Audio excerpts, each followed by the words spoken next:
Olá, meus amigos, tudo bem com vocês? Eu sou Gustavo Eugênio do CGE Consultoria e hoje eu estou aqui para conversar com vocês sobre um tema de extrema importância da parte de direito do trabalho.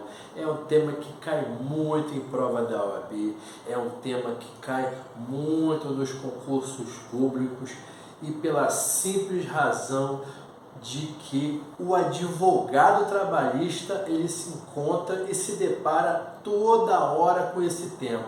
Esse tema de hoje, meus amigos, é terceirização, pessoal. Esse tema fala muito sobre um tema muito afeto do nosso dia a dia.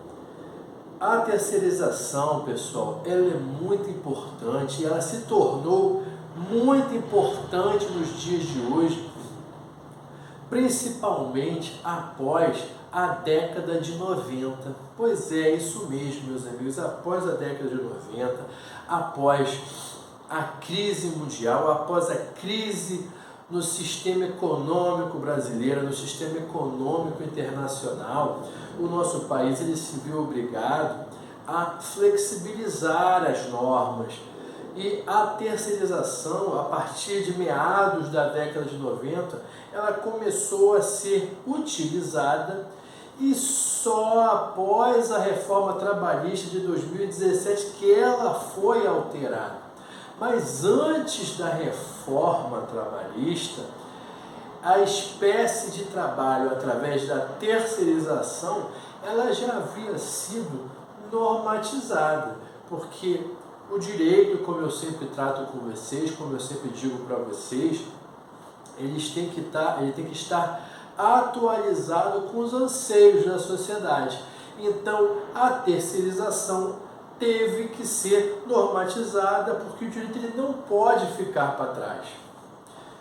Mas, antes de mais nada, meus amigos, é importante nós deixarmos claro o seguinte: o direito do trabalho ele se rege através de vários princípios, e um dos princípios mais importantes é o princípio da continuidade da relação empregatícia, o princípio da proteção ao trabalhador. Temos vários princípios aí, e a partir desses vários princípios, o princípio da proteção ao trabalhador, que é um dos princípios mais cogentes do direito do trabalho, a partir dali você vai encontrar vários subprincípios, como, por exemplo, norma mais favorável, condição mais benéfica, princípio da arenidade, que trata do vínculo de emprego, da relação de emprego, da bilateralidade, que é natural do contrato de trabalho.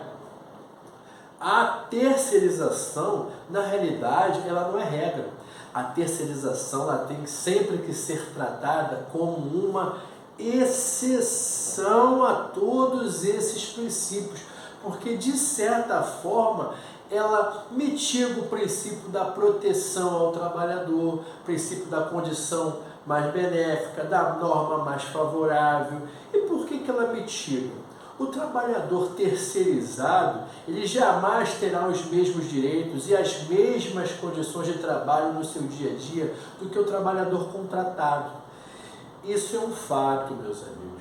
Então, embora haja a necessidade da proteção aos princípios do direito do trabalho, a sociedade anseia pela prestação de serviços. E a lei e a doutrina trabalhista e a jurisprudência trabalhista não pode simplesmente fechar os olhos e se ater simplesmente aos seus princípios. Ela teve que flexibilizar os seus princípios e a sua legislação para se adequar aos anseios da sociedade. Por isso que alguns princípios, quando nós falamos de terceirização, eles são mitigados. Pois é, ele tem a sua diminuição da sua força, diminuição da sua valorização. Mas, na realidade, o que é a terceirização, meus amigos? Num caminho normal, a relação de trabalho se forma através de duas partes, empregador e empregado. Essa contratação, esse contrato de trabalho regido pela CLT, por força do princípio da arrenidade, o que quer dizer isso? Ela tem uma bilateralidade no vínculo de emprego, na contratação da relação empregatícia. Há uma contratação direta entre empregador e empregado. Mas, como eu disse, diante da necessidade da sociedade para mitigar o vínculo empregatício e facilitar para que o empregador continuasse a prestar os seus serviços por custos menores, foi se autorizando a terceirização. E o que é a terceirização? Ao contrário do caminho natural de contratação direta entre empregado e empregador, a terceirização tem uma terceira pessoa. Há uma pirâmide aí de 3 partícipes. Agora é empregado, empregador e empresa intermediadora da prestação dos serviços. Foi como eu coloquei aqui, meus amigos. Nós temos a empresa intermediadora da mão de obra, a empresa intermediadora da prestação dos serviços. Na realidade, ele é o chamado, dentre outras nomenclaturas, o prestador dos serviços. Como é que funciona? Uma determinada empresa, ela quer uma mão de obra, ela quer um funcionário, mas ela não quer criar um vínculo empregatício. Seja porque ela apenas terá essa necessidade por um curto período de tempo, ou seja porque a atividade dela só comporta a contratação de forma temporária, seja porque é um serviço complementar, seja porque é uma demanda temporária, então ela não tem a necessidade de contratar esse funcionário de forma permanente. Então ela entra com essa empresa que é a tomadora dos serviços, que ela precisa dessa alocação dessa mão de obra, a empresa tomadora dos serviços, ela vai entrar em contato com uma empresa chamada intermediadora da mão de obra, que é a empresa prestadora do serviço. Essa empresa prestadora do serviço ou intermediadora da mão de obra, que faz esse meio, que faz essa intermediação da mão de obra, ela já tem funcionários dela. Ou seja, temos aí, primeiro, entre o tomador dos serviços e a empresa intermediadora da mão de obra, nós temos um contrato civil, contrato civil simples de prestação de serviços. A intermediadora presta serviços para a tomadora, é um contrato civil. De outro lado, a empresa intermediadora, ela tem um contrato de trabalho com o empregado. Veja bem que na terceirização na terceirização lícita, o empregado ele é contratado da empresa intermediadora da mão de obra através do contrato regido pela consolidação das leis do trabalho. Note aí, meu amigo, que em regra o empregado ele não pode ser contratado pela tomadora dos serviços. O que acontece? Você sabe muito bem, meus amigos, que quando nós estudamos vínculo de emprego, estudamos os requisitos do vínculo de emprego. Então, na terceirização, não poderá aparecer ali aqueles requisitos do vínculo de emprego que nós já conhecemos. A partir do momento que você visualiza no caso concreto que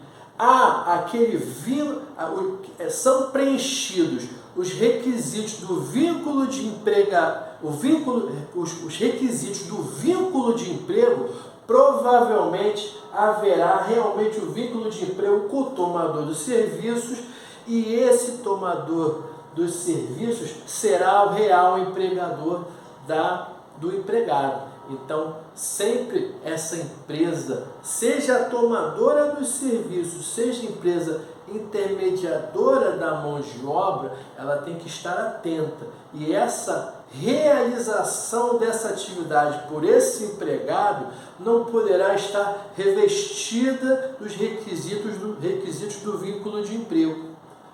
Essa é uma das primeiras características. Então, primeiro você tem que entender que a terceirização ela sempre será uma exceção, e para que a exceção esteja correta, esteja lícita, ela tem que estar de acordo com a previsão que o legislador mencionou ali na lei. E para nós começarmos a entender o que é a terceirização lícita, temos que entender o seguinte: a terceirização de forma lícita, geralmente ela se encontra especificada da seguinte forma: ou ela é através de uma terceirização de um serviço, de um trabalho temporário, previsto pela Lei 6.019 de 1974. Essa foi uma das primeiras regulamentações quando se tratou de, não vou chegar a dizer terceirização, mas iniciou ali a normatização do trabalho temporário, que foi a base dali que veio a terceirização. Além da Lei 6.019 de 74, meus amigos, nós temos que conhecer também, quando nós conversamos sobre terceirização, nós temos que conhecer a Lei 7.102 de 1983. É a lei que fala, dentre outras coisas, do vigilante. Perceba que, ao você estudar a terceirização, você vai estudar o trabalho temporário, previsto na Lei 6.019, e o trabalho permanente, previsto na Lei 7.102. E por que é bom nós fazermos essa separação? Porque a primeira informação que merece relevo é o seguinte: quando nós falamos de trabalho temporário da Lei 6.019, o que nós estamos falando de trabalho temporário, pessoal? Por exemplo, determinada empresa, ela tem um funcionário. Aquele funcionário, ou ele vai tirar férias, ou aquela empregada vai tirar licença gestante, ou determinado funcionário vai se afastar pelo INSS, mas certo é que na maioria desses exemplos, o trabalhador ele sairá por um determinado período, mas ele vai retornar. Determinado funcionário que tira férias, ele provavelmente vai ficar só um mês fora. A gestante, afastada pela sua licença, também vai permanecer ausente do seu serviço por por um período curto. Então, o empregador, ele sabe muito bem que o seu funcionário, que a sua funcionária vai retornar ao seu serviço. Então, provavelmente, ele não tem interesse em contratar uma outra pessoa. A única intenção que o empregador almeja é contratar uma pessoa de forma transitória, de forma temporária, para suprir a necessidade daquele período. Se a empregada dele estará ausente em virtude da licença maternidade, ele só quer contratar uma pessoa para suprir aquele período da licença maternidade. Ultrapassado o período da licença maternidade da empregada, essa empregada irá retornar à empresa e vai tudo retornar ao status quo ante, vai tudo retornar, vamos voltar aquela funcionária ela irá voltar a realizar a sua atividade. Então, provavelmente, esse trabalhador contratado de forma temporária, ele sairá da empresa. Por isso que o contrato de trabalho, nesse momento do temporário, ele será no período, provavelmente no período específico da licença maternidade daquela gestante que irá retornar. Além desse trabalho que nós chamamos de um trabalho transitório, teremos também o trabalho realizado por necessidade de aumento da demanda, uma necessidade complementar. É comum em algumas empresas, em alguns períodos, em períodos sazonais, algumas empresas necessitam de um trabalho maior, de a realização de uma atividade em larga escala. Um grande exemplo que eu posso dar para vocês é no período da Páscoa, meus amigos. Vocês sabem muito bem que no período da Páscoa, os supermercados, os hipermercados, as lojas que vendem ovos de Páscoa precisam de mais funcionários. Não é somente aqueles funcionários que trabalham lá nessas empresas. Eles precisam de outros funcionários para fornecerem, para abastecerem esses mercados de ovo de Páscoa. Isso aí será provavelmente um contrato de trabalho temporário entre 1 a 2 meses. Lá no Natal também tem isso. Entre novembro e dezembro, as lojas, elas veem acrescida a sua necessidade de trabalho, a demanda ela aumenta. Então ela tem que contratar outros funcionários a mais para suprir aquela necessidade temporária, para suprir aquela necessidade sazonal. Seja num caso ou em outro, alguns funcionários fazem bons trabalhos e eles são contratados por essas empresas. Mas nem sempre isso ocorre. Quando o funcionário contratado por trabalho temporário ele é contratado, ele sabe muito bem que provavelmente o seu contrato se encerrará na data prevista no contrato temporário de trabalho. Então, pessoal, além da Lei 6.019, você também precisa entender que nessa espécie de trabalho, além do trabalho temporário, também temos aquele tipo de trabalhador que ele é contratado de forma terceirizada, mas de forma permanente.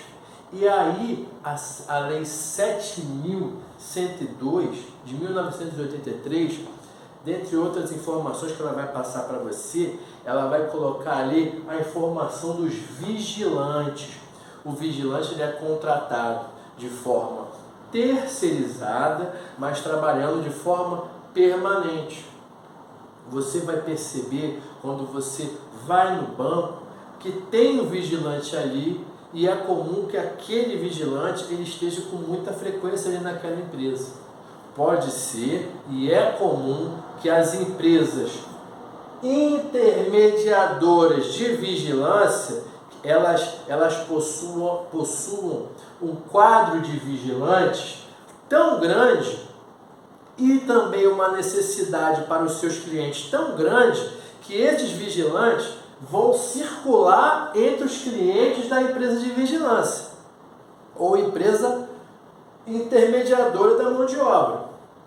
Seja pela necessidade dos clientes dessa empresa intermediadora da mão de obra, seja porque essa empresa intermediadora da mão de obra, ao circular os seus funcionários, circular os vigilantes de uma agência para outra, ou de um banco para o outro, ou de um banco para uma outra empresa privada, ela está tentando evitar ali que ocorra a pessoalidade, que é um dos requisitos do vínculo de emprego. Se essa empresa intermediadora contrata um vigilante em uma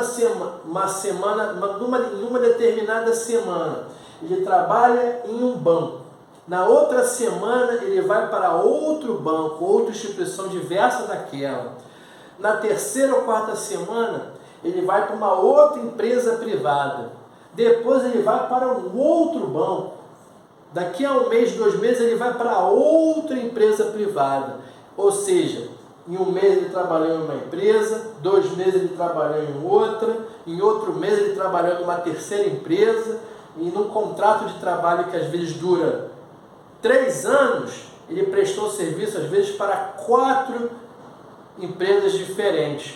Então, essa intermediadora designou esse funcionário para trabalhar em vários tomadores de serviço diferentes, e quando ele entrar com uma reclamação trabalhista, caso ele entre com a reclamação trabalhista, que é provável, ele vai entrar contra a empresa intermediadora, que é a real empregadora dele, mas provavelmente ele vai entrar também de forma subsidiária, que depois eu falarei sobre a responsável subsidiária para vocês.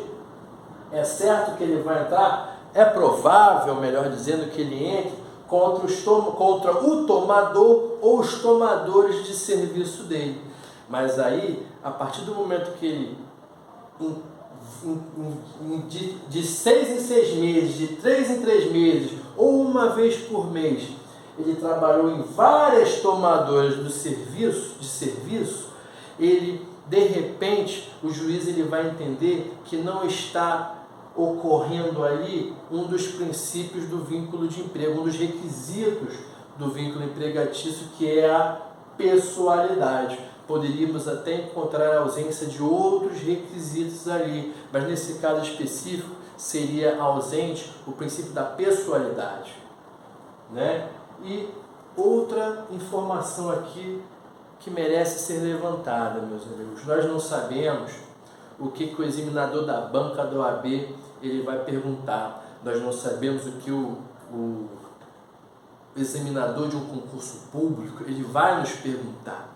Então, o que acontece? Antes da reforma trabalhista, antes da Lei 13.467 de 2017, como é que funcionava a terceirização? Basicamente, além dessas informações que nós estamos conversando aqui, basicamente era o seguinte: só poderia haver terceirização das atividades meio, não poderia haver terceirização da atividade fim, da atividade principal, da atividade precípua da empresa. Então, o legislador e a doutrina falavam, olha só pode ter terceirização daquelas atividades que não fazem muita relevância para a empresa, só atividade fim, só atividade meio. A atividade fim não era permitida.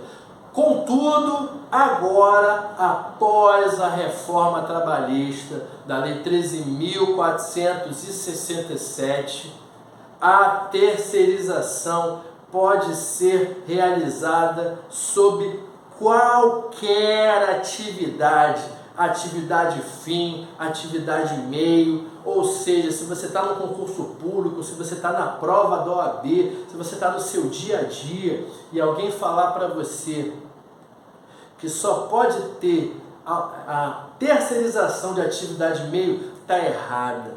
A terceirização pode ser exercida pela atividade fim, ou como diz o artigo 4A da Lei 6.019, alterado pela reforma trabalhista, qualquer atividade, vou repetir, qualquer atividade. Então pode sim ocorrer a terceirização da atividade fim.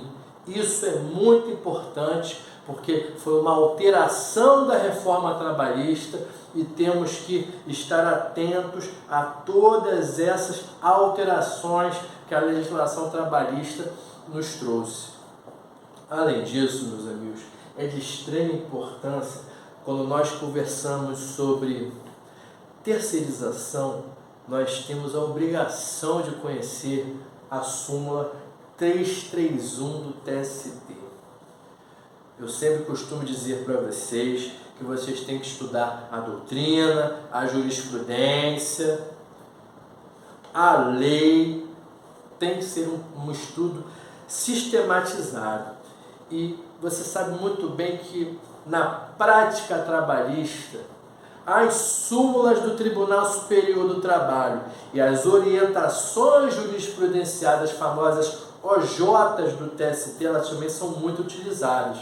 Então, veja bem, meus amigos, a súmula 331 do TST, eu posso dizer de olhos fechados, é uma das súmulas mais conhecidas da área trabalhista. Se não for a mais conhecida, ela é uma das mais conhecidas porque ela repercute em várias pessoas jurídicas, ela repercute em várias pessoas físicas. Toda hora, todo dia você vê isso na Justiça do Trabalho. Se você é estagiário, se você é advogado, se você, pessoa física, empregado, for atento à Justiça do Trabalho e passar um dia inteiro ali, numa determinada vara, ou você vai de uma vara para outra, que às vezes o advogado faz audiência numa vara, às vezes faz audiência na terceira vara, às vezes vai para a quinta vara do trabalho, às vezes vai para a 15ª vara do trabalho. O estagiário, quando é estudante, quando vai fazer o núcleo de prática jurídica, ele tem que assistir às audiências. Então, geralmente, ele senta ali na cadeira, assiste às audiências e assiste 4, 5, 6 audiências ali, conforme a necessidade e o tempo dele. Então, existem temas ali que a gente vê todo dia. E dificilmente, se você sentar ali um dia ou 2 dias seguidos, dificilmente você vai deixar de assistir uma audiência que não tenha alguma coisa ligada à súmula 331 do TST. Porque foi como eu disse para vocês aqui, eu dei um exemplo de uma empresa de vigilância, prestando serviço para empresa privada. Da mesma forma, essa empresa intermediadora do serviço, além de prestar serviço para o setor privado, a empresa intermediadora da mão de obra também vai prestar serviço para o ente público, para o poder público, seja o poder público estadual, municipal, seja a União Federal. A Caixa Econômica Federal vai ter empresa de segurança e vigilância, o Banco do Brasil vai ter empresa de vigilância, e o setor privado também vai ter a sua empresa de vigilância.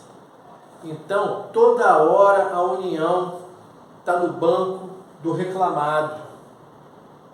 O ente municipal, o ente estadual também estará com frequência nas ações trabalhistas, porque o autor reclamante ele vai ajuizar a ação contra a empresa intermediadora da mão de obra e também contra a tomadora dos serviços, seja ela privada ou pública.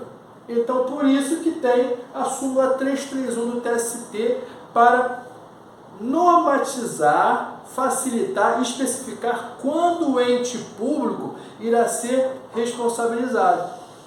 E o que eu posso falar para vocês da súmula 331 do TST? No item 1 da súmula 331 do TST, ele vai deixar claro ali a terceirização ilícita. Ele fala, olha só, todas as formas de terceirização, não haverá vínculo de emprego, será ilícito, a não ser que estejam preenchidos ali os requisitos. Então o item 1, ele está falando ali da terceirização ilícita. A partir do momento que a terceirização não respeitar a norma, a lei, que é, por exemplo, o artigo 455 da CLT, a lei 6.019, a lei 7.102, se a terceirização não respeitar a legislação, ela será ilícita. O item 2, meus amigos, da mesma forma, o item 2 da súmula 331 do TST, o que o item 2 ele fala? Ele deixa claro que essa terceirização ela não poderá ter vínculo com a administração pública. Ainda que a administração pública não tenha fiscalizado, ainda que se perceba ali no dia a dia, até alguns requisitos, do vínculo de emprego, jamais o terceirizado terá vínculo de emprego com a administração pública. Eu digo, vínculo de emprego ou vínculo estatutário. Por quê? Porque no artigo 37, inciso 2 da Constituição da República, meus amigos, ele comanda a exigência de concurso público. Então, a pessoa física, ela só possuirá vínculo com a administração pública, seja vínculo empregatício de empregado ou vínculo estatutário, através do concurso público previsto no artigo 37 da Constituição da República. Caso ocorra o vínculo sem concurso público, isso é ilícito. Poderá haver terceirização, poderá haver trabalho temporário, mas vínculo de emprego não, jamais. Outro item aqui, o item 3 da súmula 331 do TST, o que ele nos fala, meus amigos? Ele nos fala que poderá ocorrer a terceirização quando nós tratamos aqui de vigilância, como eu já falei na Lei 7.102 de 83. Ele também menciona serviços de limpeza e conservação. Se você for no Tribunal de Justiça da sua cidade ou outro órgão da administração pública direta ou indireta, ou municipal ou estadual, aquele órgão público provavelmente terá serviço de limpeza e conservação terceirizado. É porque o item 3 da súmula 331 do TST ele fala: pode haver terceirização do serviço de vigilância e limpeza e conservação. No item 4, meus amigos, é um item muito importante, porque é no item 4 da súmula 331 do TST que ele fala o seguinte: configurada a falha, a partir do momento que configurada a ausência da fiscalização, sabia que a fiscalização, ela fala aqui embaixo, ele fala o seguinte: a partir do momento que a empresa principal, a intermediadora, se torna inadimplente das verbas rescisórias, quando a empresa intermediadora, a empresa principal, não paga o funcionário, não paga o reclamante, a administração pública ou a tomadora do serviço, seja administração pública ou seja empresa privada, ela será responsável de forma subsidiária. E o que quer dizer o subsidiário? Primeiro, quem paga é a empresa intermediadora da mão de obra. Caso ela não pague, o reclamante ele vai atrás do ente público de forma subsidiária.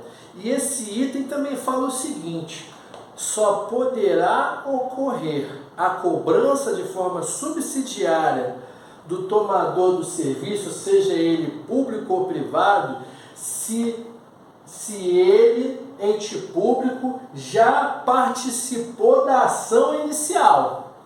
Ou seja, quando o reclamante ajuizar a ação trabalhista, ele tem que colocar primeiro o reclamado, intermediadora da mão de obra, segundo o reclamado, terceiro reclamado, quarto reclamado, as empresas tomadoras do serviço. Se a empresa tomadora do serviço não participou da ação trabalhista, ela não teve sentença contra ela, ela não tem título executivo exequível contra ela. Ninguém poderá executá-la por algo que ela não é devedora. Se não tem um título executivo que determina que ela é devedora, ela não é devedora, é simples assim. Então ela tem que desde já, o reclamante tem que colocar na inicial a empresa tomadora do serviço, seja pública ou privada. E eu falei também da fiscalização, pessoal. O que o TST ele entende? Ele entende que só será responsável o ente público quando ficar demonstrada a ausência de fiscalização. Porque lá na Lei de Licitações, na Lei 8666, ele até informa que tem uma dúvida ali sobre a responsabilidade do ente público.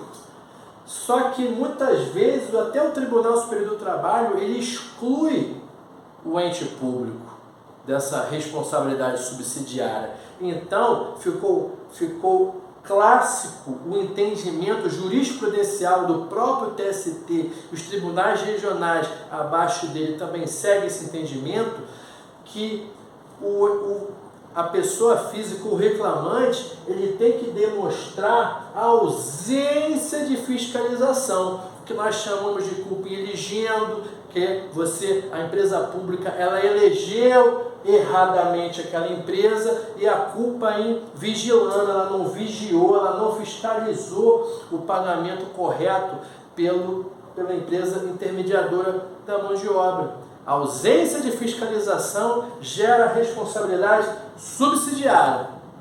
E outra informação também, no item 6, meus amigos, é claro que ele está dizendo que todas as verbas rescisórias deferidas em sentença ali da ação trabalhista, elas serão marcadas pelo ente público de forma subsidiária. Primeiro, quem vai pagar as verbas rescisórias de todo o período, do período contratado, é a intermediadora, é o primeiro reclamado. Agora, quando você não encontra pagamento do primeiro reclamado, da intermediadora, você vai de forma subsidiária para o tomador dos serviços. Entenderam, pessoal? De forma subsidiária será paga todas as verbas rescisórias. Mas, mais uma vez eu repito, em que pese o pagamento das verbas rescisórias, essas verbas rescisórias serão devidas, mas jamais haverá o vínculo de emprego. Pessoal, quando eu falei sobre responsabilidade solidária, responsabilidade subsidiária, eu não poderia deixar de falar sobre terceirização. Esse é um resumo, um belo básico quando nós conversamos sobre terceirização. Esses são os pontos principais que vocês precisam conhecer sobre a terceirização. Eu espero que vocês tenham gostado desse vídeo e eu desejo a vocês um grande abraço e até a próxima.